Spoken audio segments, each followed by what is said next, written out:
seja. E hoje temos a alegria de ter o Sr. Paulo Henrique Quesorim, trabalhador da casa, que vai nos falar sobre Adão na visão espírita. Jesus te ilumine. Muito obrigado.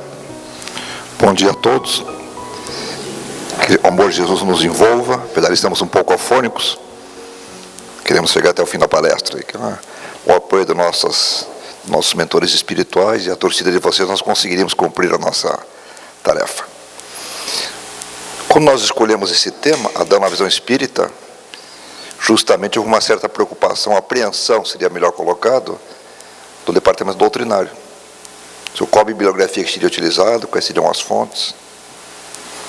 E nós nos prendemos nas obras básicas, basicamente na Gênese, no Livro dos Espíritos, numa obra de Chico de Emmanuel, A Caminho da Luz, e algumas orientações também da Federação Espírita Brasileira, nos seus estudos avançados. É um tema interessante.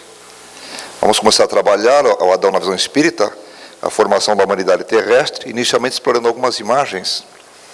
Essa é uma imagem que retrata bem uma visão cristã da expulsão de Adão e Eva do paraíso.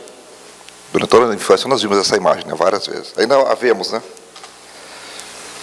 E uma outra imagem também retratada por artistas, que retrata uma migração de uma falange de espíritos. Ao longo da palestra nós vamos discorrer sobre essas duas imagens. E aí cada um vai tirar as suas conclusões em cima disso. No presente estudo, vamos nos fixar na lei do progresso, procurando entender as nossas origens e mostrando esse processo evolutivo à luz da doutrina espírita. Então volto a frisar a lei do progresso. As duas imagens que apresentamos anteriormente nos mostram versões diferentes da formação da humanidade terrestre. Bem diferentes, né?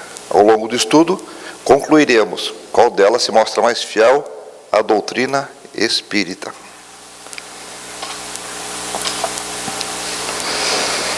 Neste entendimento e à luz da doutrina espírita, vamos expor como se deu a formação da humanidade terrestre, considerando algumas questões. Então, nós vamos partir de certas assertivas, para a partir dela desenvolvermos o nosso trabalho. Adão e Eva e o paraíso, qual a representação simbólica dessas figuras para a humanidade à luz da doutrina espírita? Toda a humanidade é oriunda dessas figuras? É uma questão. E a segunda, raça adâmica, teve um início? Terá um fim? Aonde se instalaram inicialmente? Em que estágio nos encontramos de transição planetária? Então, temos essas duas questões, aquelas duas imagens, nós vamos conduzir a mais ou menos os parâmetros que vão balizar a nossa palestra. A bibliografia, conforme falei para vocês, é essa que está aí registrada: o Evangelho segundo o Espiritismo, a Gênese, A Caminho da Luz, o Livro dos Espíritos e também um complemento lá da Federação Espírita Brasileira, no estudo aprofundado da doutrina espírita, Programa e Filosofia de Ciências Espíritas, no roteiro 30, a formação da humanidade terrestre. Então, balizamos, essas são as obras que direcionaram o nosso estudo. Desde que lemos esse artigo na revista Time, 2016, foi bastante comentada na mídia, na imprensa internacional, nós achamos que o tema era interessante. O que disse o Papa Francisco em 2016 na revista Time?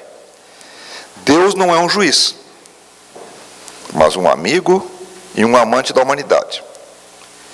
Deus nos procura não para condenar, mas para abraçar. Como a história de Adão e Eva. Nós vemos o inferno como um artifício literário.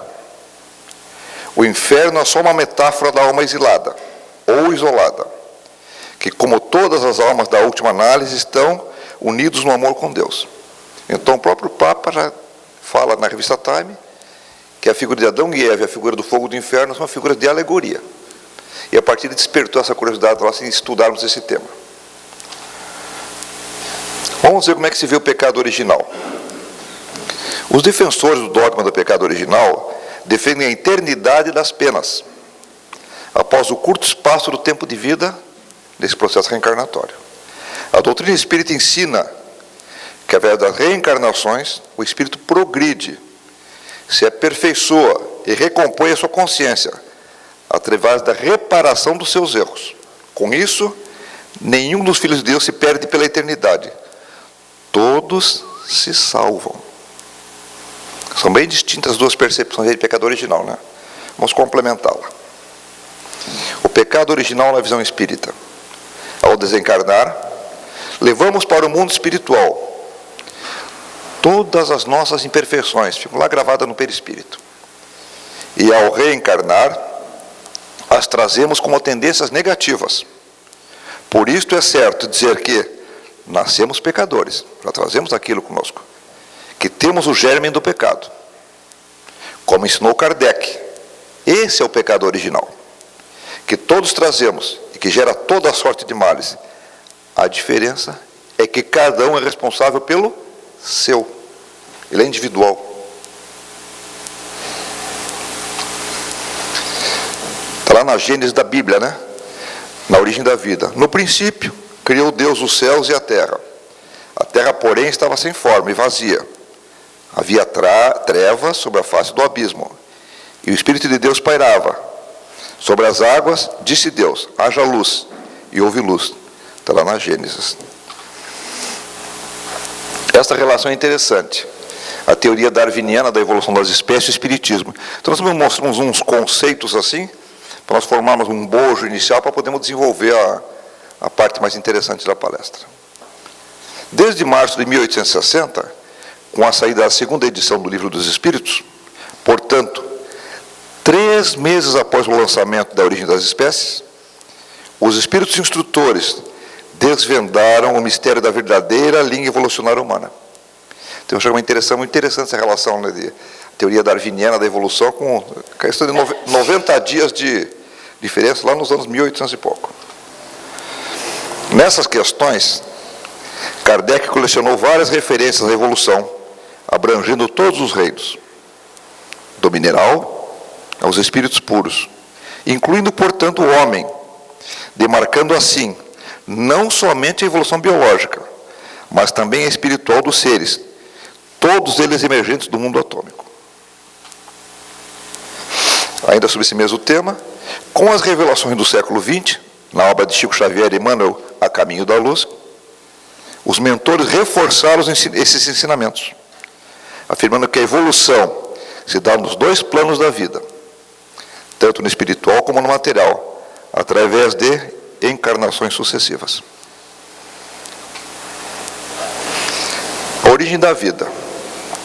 O Livro dos Espíritos, na pergunta 613, ou na questão 613, comenta: o ponto inicial do espírito é uma dessas questões que se prendem à origem das coisas e que Deus guarda o segredo. Interessante essa assertiva. Os próprios espíritos longe estão de tudo saberem, e acerca do que não sabem, também pode ter opiniões pessoais, mais ou menos sensatas. Induz a uma reflexão. Então vamos ver lá no Livro dos Espíritos, na questão 43, como a vida orgânica se fez presente na Terra. No começo tudo era caos. Os elementos estavam em confusão. Pouco a pouco, cada coisa tomou o seu lugar. Apareceram então os seres vivos, apropriados ao estado do globo. As formas de todos os reinos da natureza terrestre foram estudadas e previstas. Os fluidos da vida foram manipulados, de todo a se adaptar às condições físicas do planeta. Tudo obedecendo a um plano pré-estabelecido, pela misericórdia e sabedoria do Cristo. Milhares de anos foram precisos aos operários de Jesus, no serviço da elaboração paciente das formas. Está lá na obra Caminho da Luz. Essa segunda parte. De onde vieram para a Terra os seres vivos? Então, aquelas 2 imagens iniciais. Questão 44, Livro dos Espíritos. A Terra lhes continha os germens, que aguardavam um momento favorável para se desenvolverem. Os princípios orgânicos se congregaram desde que cessou a atuação da força que os mantinha afastados, e formaram o germe de todos os seres vivos. Estes germes permaneceram em estado latente de inércia, como a crisálida e as sementes das plantas, até o momento propício do surto de cada espécie. questão interessante, né? Quando se deu o aparecimento do homem na Terra? Antes de responder, eu vou lhe dizer que eu levei uma semana pesquisando isso. E não cheguei a uma conclusão. Fui nos sites mais científicos aí e vou mostrar aqui à frente. Questões 48 e 49 do Livro dos Espíritos. Todos os vossos cálculos são quiméricos. Ele se refere a quiméricos com uma linguagem figurada de utópicos, imaginários, não confirmados. Os princípios das coisas estão nos segredos de Deus. Peguei 2 dados aqui, um da revista Galileu, outro do Globo Ciência, e também peguei um dado numa palestra a última que eu assisti do Divaldo, sobre o Sermão da Montanha, sobre essas datas aqui. Então, vamos falar sobre os quiméricos aqui. Diz a revista Galileu, lá um cientista, a Terra existe há 4,6 bilhões de anos. Os humanos há 195 mil, isso em 2015. No Globo Ciência, a vida na Terra se originou 220 milhões de anos antes do que se pensava até agora. Indicaram nesta quinta-feira cientistas australianos, ao revelar a existência de fósseis que datam ao menos de 3,7 bilhões de anos. Divaldo, numa recente palestra, falou que a vida do homem aqui como ser humano, né, como nós estamos aqui, 60 mil anos. Então, realmente são quiméricos. O que está escrito lá na questão os próprios cientistas, os dados assim são totalmente divergentes. Então, não há uma data precisa nem da origem da Terra, nem da origem do homem, com toda a ciência que nós dispomos ainda hoje. Aí está o nosso ciclo evolutivo, não vou abordá-lo, que isso aí daria uma palestra, iniciando no Cristo de Deus, fluido cósmico universal, planeta Terra, protoplasma, organizações unicelulares, organismos pluricelulares, reino vegetal, reino animal, espécies intermediárias em todos os reinos, reino nominal, e aquilo que nós chegaremos um dia, reino angélico. Todos chegaremos lá. Voltando à temática lá do Adão e Eva e o Espiritismo. Adão, de acordo com os Espíritos, representa toda uma raça imigrante de outros mundos, que veio reencarnar na Terra, em um planeta mais atrasado. Aqui é uma questão interessante.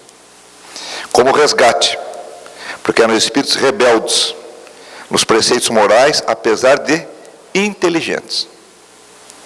Eu volto a frisar, veio reencarnar na Terra, um planeta mais atrasado. Isso vai ser uma questão que nós vamos levantar à frente. A família adâmica, essa colônia de espíritos, que reencarnou no nosso planeta em remotas eras, trouxe toda uma bagagem evolutiva. E a sua missão, friso aqui, eles tinham uma missão. Missão. Era levar o progresso às demais raças nativas, que estavam ainda em processo de despertamento. Então, volto a frisar o slide anterior, que eles vieram para o planeta mais atrasado, e destaco aqui a palavra missão, em termos do entendimento dos próximos slides. As recentes descobertas da antropologia e da arqueologia não só têm confirmado essas teorias, como têm fornecido argumentos em favor da tese do povoamento simultâneo de várias regiões do planeta. Por meio de povos que, embora oriundos de uma única raça, a raça humana, apresentavam características físicas distintas, o que explica sua origem diversificada e seu desenvolvimento independente. Aí uma questão lá do Livro dos Espíritos. O homem surgiu em muitos pontos do globo terrestre? Sim, em épocas várias, o que também constitui uma das causas da diversidade das raças. Depois, dispersando-se, os homens por climas diversos e aliando-se de às outras raças, novos tipos se formaram. Achou-se a terra assim povoada de espíritos de diversas categorias, mais ou menos aptos ou rebeldes ao progresso. Recebendo os corpos a impressão do caráter do espírito e procriando-se esses corpos na conformidade dos respectivos tipos, resultaram das diferentes raças, quer quanto ao físico, quer quanto ao moral. Não foi, portanto, uniforme o progresso de toda a espécie humana. Está lá na Gênese. Outra questão. Constituir os povos primitivos os únicos habitantes do nosso planeta? São habitados todos os globos que se movem no espaço? Sim, Deus povoou de seres vivos os mundos, concorrendo todos estes seres para o objetivo final da providência. Acreditar que só os haja no planeta que habitamos, fora duvidar da sabedoria de Deus, que não fez coisa alguma inútil. Aí na questão 176. Depois de haver encarnado em outros mundos, podem os espíritos encarnar neste? Uma daqueles slides que nós projetamos lá. Sim, do mesmo modo que vós em outros. Todos os mundos são solidários. O que não se faz num, se faz no outro. Ainda sobre a formação da humanidade terrestre. Que nova raça de espíritos contribuiu de forma importante na formação da humanidade terrestre? De acordo com o ensino dos espíritos, foi uma grande migração de uma dessas colônias de espíritos, vinda de uma outra esfera, que deu origem à raça simbolizada na pessoa de Adão, e por essa mesma chamada de raça adâmica. Aquela segunda figura que nós abrimos a palestra, daquela migração, daquela falange de espíritos. Que nova raça de espíritos contribuiu de forma importante na formação da humanidade terrestre? Quando ela aqui chegou, a Terra já estava povoada, desde tempos memoriais, mais adiantada dos que aqui tinham precedido nesse planeta. A raça adâmica é, com efeito, a mais inteligente, a que impede o progresso de todas as outras, Allan Kardec na Gênese. De que forma ocorre o progresso da raça humana? Duas visões. Seguindo o princípio espiritual, lenta e gradualmente, em suas conquistas morais e intelectuais, através do vasto histórico da evolução anímica, e pela renovação da população espiritual, da orbe, através das emigrações e imigrações coletivas. Confere com aquela imagem que nós mostramos lá daquela imigração das falanges espirituais. A humanidade terrestre foi formada predominantemente por dois grandes grupos de espíritos. As organizações humanas primitivas da orbe, tribos e famílias primitivas, descendentes das raças antropóides, lá nas cavernas, que formaram a linhagem das raças negra e amarela. Então, segundo o entendimento espírita, as duas primeiras raças que estiveram na Terra foram a raça amarela e a negra. Basicamente os negros do continente africano e basicamente a raça amarela, os indígenas, né? Ainda em fases bastante rudimentares. Outra assertiva, a coletividade de espíritos procedentes de outra constelação, as raças adâmicas. Então ele já vai definindo, ele vai começando a fechar o funil, né? Como é que o espiritismo vê essa formação do homem na Terra, na orbe terrestre. Ele fala sobre a raça imigrante e a raça adâmica. Há muitos milênios, um dos orbes de Capela, a constelação do Cocheiro, que guarda muitas afinidades com o globo terrestre, atingir a culminância de um de seus extraordinários ciclos evolutivos.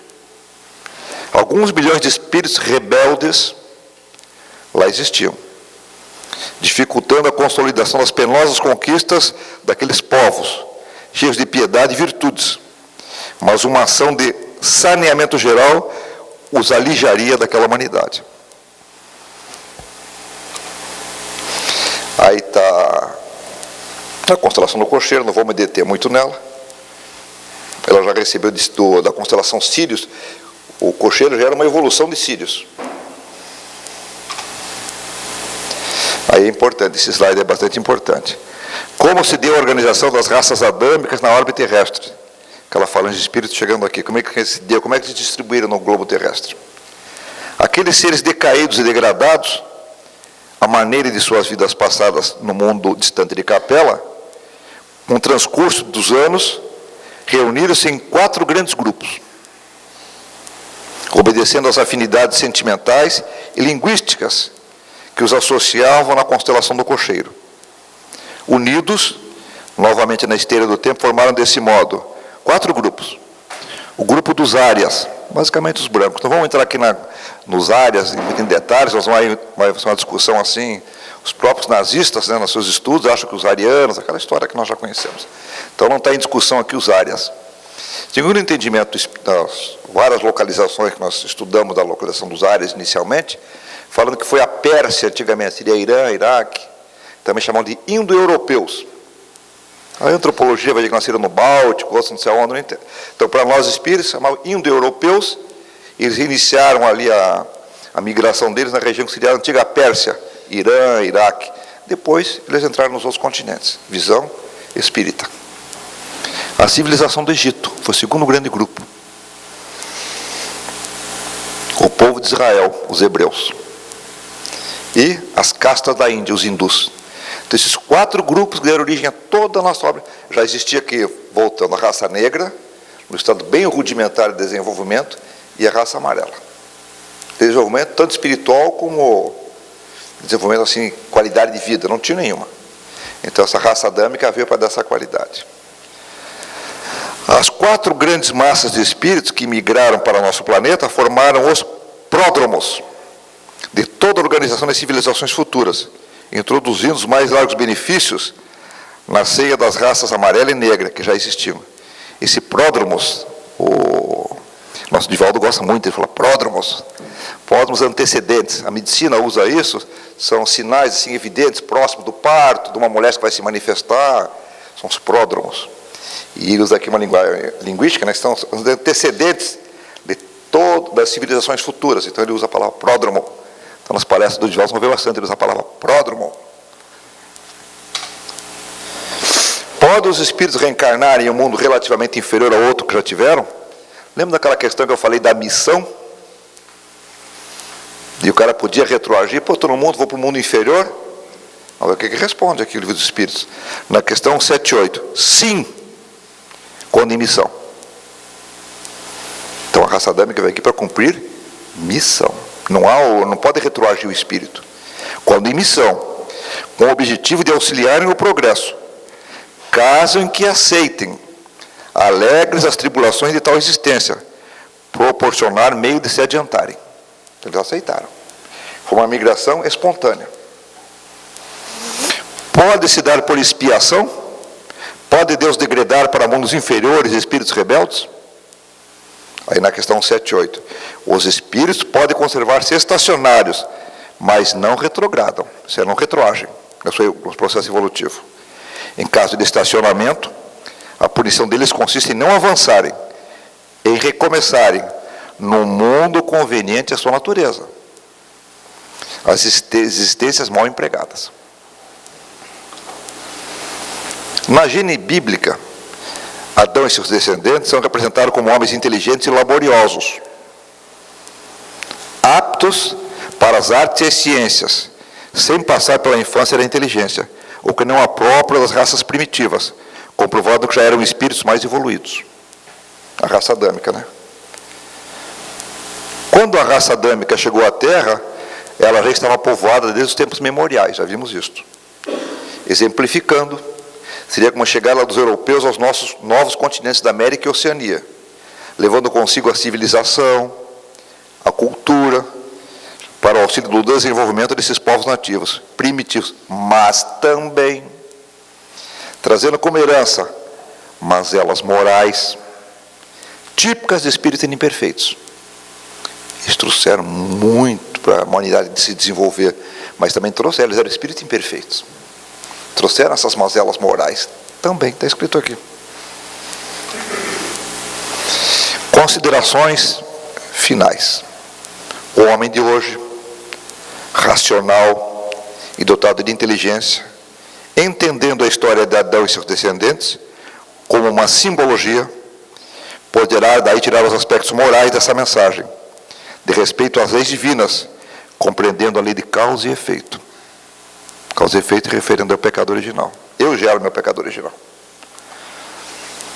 Uma importante contribuição que a doutrina espírita tem a oferecer, a partir dos seus conceitos fundamentais, considerado de forma independente das questões temporais, presente no texto de Kardec. O Espiritismo tem respostas objetivas para esclarecer tanto o pensamento religioso quanto o científico. Segundo a teoria dos espíritos, o mito de Adão, como todos os outros mitos da queda, não são falsos. Eles fazem referência a um fato histórico, porém interpretado de forma simbólica. O Papa o disse lá na revista Time.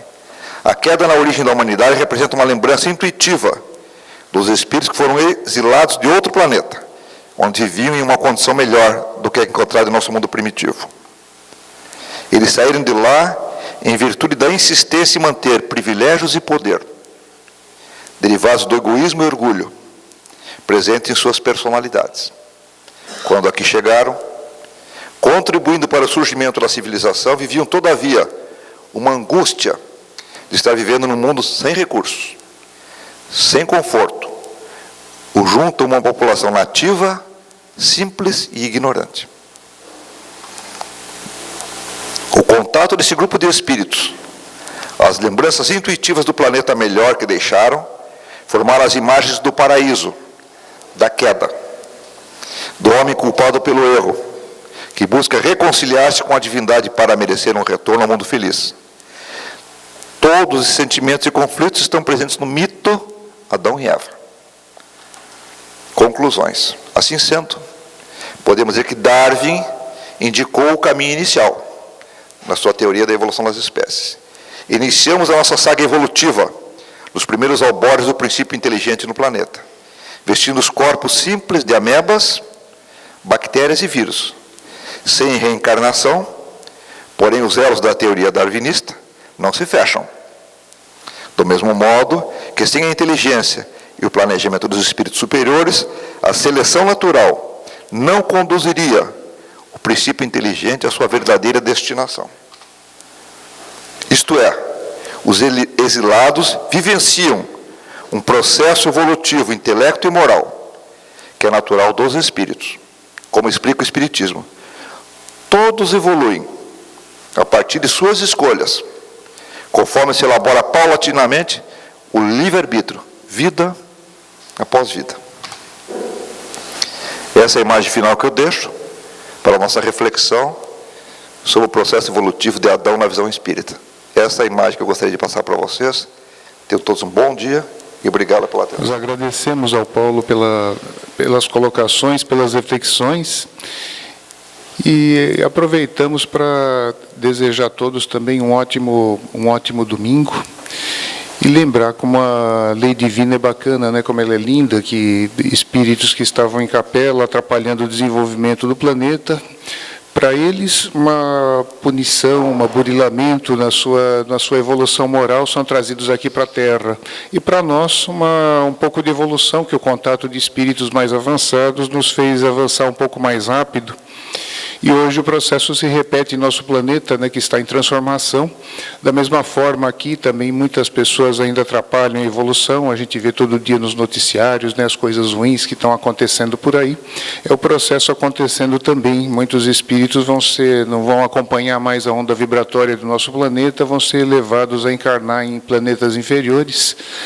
Também levando esse conhecimento daqui, da mesma forma, levando o progresso ao contato das civilizações que vão encontrar pela sua frente, né? Então, a lei de Deus é cíclica, dá chance a todos nós e ninguém se perde, né? Isso é o lindíssimo da lei divina.